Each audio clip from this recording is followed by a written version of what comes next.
So welcome back friend to our channel daddy मेरी study.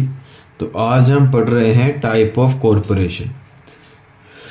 There are two type of corporation, mainly corporate sole and corporate agreement. दो तरीके की corporation होती है, पहला corporate sole, दूसरा कॉरपोरेट अरेंजमेंट। फिर हम पढ़ते हैं, a corporation sole is some recognize an official person that is filing by a human being. Person is a replace of time to time. Example, crown and postman, journal, attorney general and the advocate general. जो चीज corporate soul होती है उनका ये कहना है वो एक ह्यूमन बीइंग होता है, पोस्ट पे एक ह्यूमन बीइंग होता है और वो post time to time change होती रहती है। जैसे क्राउन चेंज होता रहता है, पोस्ट मास्टर चेंज होता रहता है, अटॉर्नी जनरल चेंज होता रहता है। वो the main purpose of corporation sole, ठीक, is to ensure continuity of an office.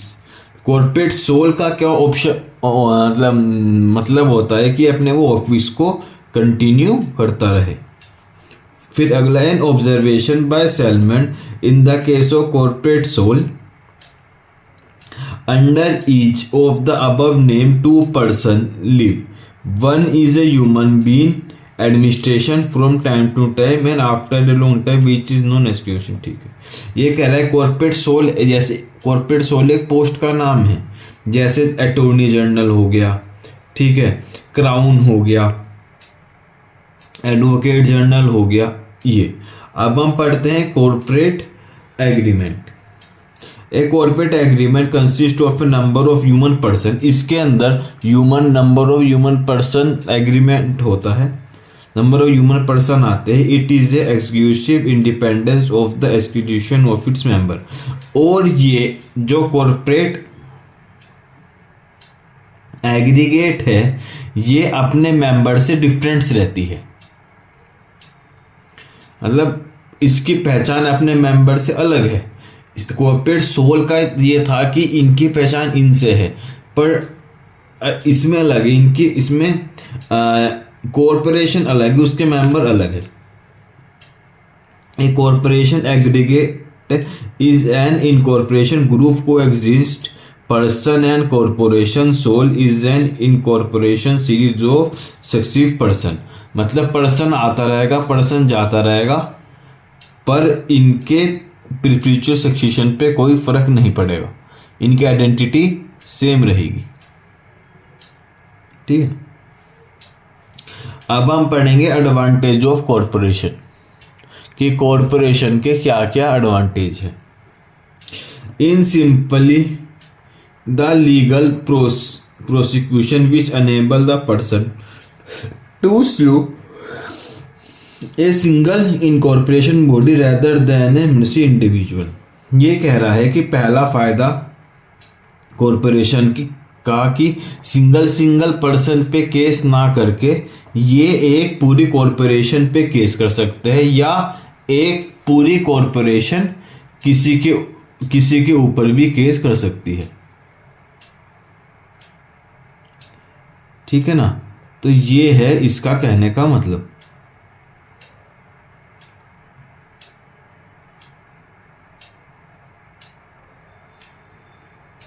अब हम पढ़ते हैं आगे, the financial liability of share holders limited only to the extent of the share holder.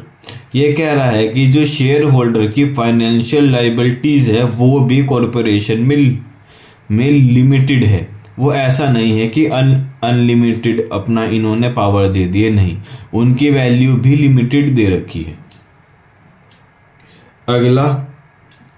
अगला पॉइंट ये कह रहा है किसी के डेथ होने से, किसी की विड्रॉल होने से, पर किसी पर्सन के आने से, किसी पर्सन के जाने से किसी पे कोई फर्क नहीं पड़ता है। आइडेंटिटी कॉरपोरेशन की सेम रहती है। द डेथ और withdrawal of A member and does not disturb the existence of a corporation. The member may come, member may go, but corporation remains same.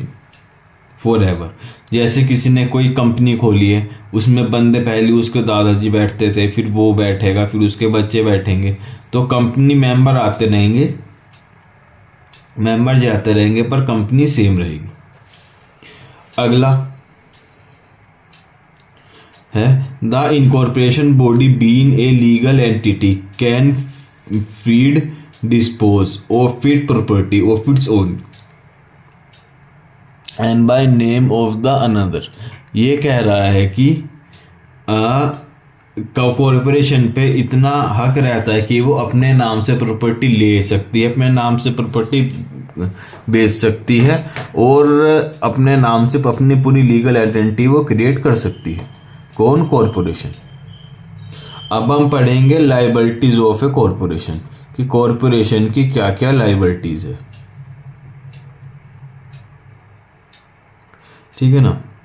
N corporation can do these things with an incidence for the purpose for which has been created the law. ये कह रहा है law ने कोई भी उन्हें liabilities दी है, वो लाइबिलिटीज उसे फॉलो करनी पड़ेगी। पहली बात तो ये कह रहा है। दूसरा कह रहा है all its acts must be direct to its legally appointed and. मतलब ये कोई भी जो एक्ट करेगी कॉरपोरेशन, वो एक्ट लीगली डिपेंड होना चाहिए, वो एक्ट इलीगल नहीं होना चाहिए, और लॉ के प्रोविजन के अनुसार उस एक्ट को मेंटेन करना पड़ेगा इनको। अगला, ये company incorporation by special status is limited by the power confined with the status. इसके ये कह रहा है कि अगर हम कोई कॉरपोरेशन अगर किसी एक्ट से बनी है तो उसकी पावर भी, उसके फंक्शन भी किसी एक्ट में डिफाइन है, उसको उसी के अनुसार काम करना पड़ेगा, उससे बियॉन्ड द लिमिट जाके वो काम नहीं कर सकते। अब the purpose and objectives of a company register under the company act 1956 are considered is memorandum of association. ये कह रहा है कि कंपनी ने जो अपना एमओए फाइल करा होगा at the time of company को रजिस्टर करने के लिए, तो वही एमओए वर्क करेगा कंपनी की। उसके अंदर तय होती है कंपनी की क्या क्या लायबिलिटीज हो रही है। अब ऐसे आप देख पा रहे होंगे लायबिलिटीज भी दो तरह की है, सिविल और क्रिमिनल, जो हमको नेम से ही डिफाइन हो रही है। सिविल लायबिलिटीज क्या है? जैसे किसी को क्रिमिनल केस किसी को सिविल केस की में जो भी प्रोविजन है वो सब आते हैं अपना सिविल लायबिलिटीज में। क्रिमिनल लायबिलिटीज में आती है पेनल की पर्सनैलिटी पेनल। अब हम पढ़ते हैं civil liabilities. A corporation can not personally committed a टोट। कॉरपोरेशन खुद कोई भी कोई सिविल एक्ट नहीं कर सकती। It is an artificial person having no brain and body of its own. It may however he held liable for the wrongful act commit by its agent और servant. उसका कोई भी एजेंट है, servant है, वो कोई रॉन्गफुल एक्ट करेगा, उसकी जिम्मेदारी पड़ेगी कॉरपोरेशन के ऊपर। During the course of his employment, उसके एम्प्लॉयमेंट मतलब जब वो बंदा था जिस पीरियड में, उस पीरियड की बात अगर हम कर रहे हैं। This liabilities basic upon A principle of vicarious liabilities. हमने जो टोट में एक कॉन्सेप्ट पढ़ा था विकेरियस लाइबिलिटीज, उसका प्रिंसिपल फॉलो होगा कॉरपोरेशन में। मतलब अगर कोई एजेंट एक्ट प्रिंसिपल के व्यापक एजेंट एक्ट कर रहा है तो एजेंट भी लाइबल होगा, प्रिंसिपल भी लाइबल होगा। The company is therefore liable for the टोट of its employer and agent as a master its held. इसके अंदर मास्टर सर्वेंट वाला रिलेशनशिप इसमें फॉलो होगा आपका, ठीक है। और क्रिमिनल लाइबिलिटीज में आपका रहेगा corporation can not held a criminal liabilities of its acts at is. मतलब वो यही कह रहा है कि कॉर्पोरेशन खुद लाइबल नहीं होगा क्रिमिनल एक्ट के लिए, इसके अंदर principle of vicarious liability same follow होगा। The punish a body of corporation either criminal may be therefore by penal. इसमें पनिशमेंट हो गई, किसकी होगी? बेनिफिशियरी की, कि जिसको इस एक्ट से बेनिफिट हुआ उस बेनिफिशियरी को पनिश करा जाएगा क्रिमिनल में उस चार्ज के अगेंस्ट जो चार्ज उसके ऊपर फ्रेम हुआ होगा। तो आज हमने पढ़ा था कि टाइप ऑफ कॉर्पोरेशन कितनी है, फिर उसके एडवांटेज क्या है, फिर liability of corporation, liability civil में और लायबिलिटी क्रिमिनल में। तो thank you friends and have a nice day.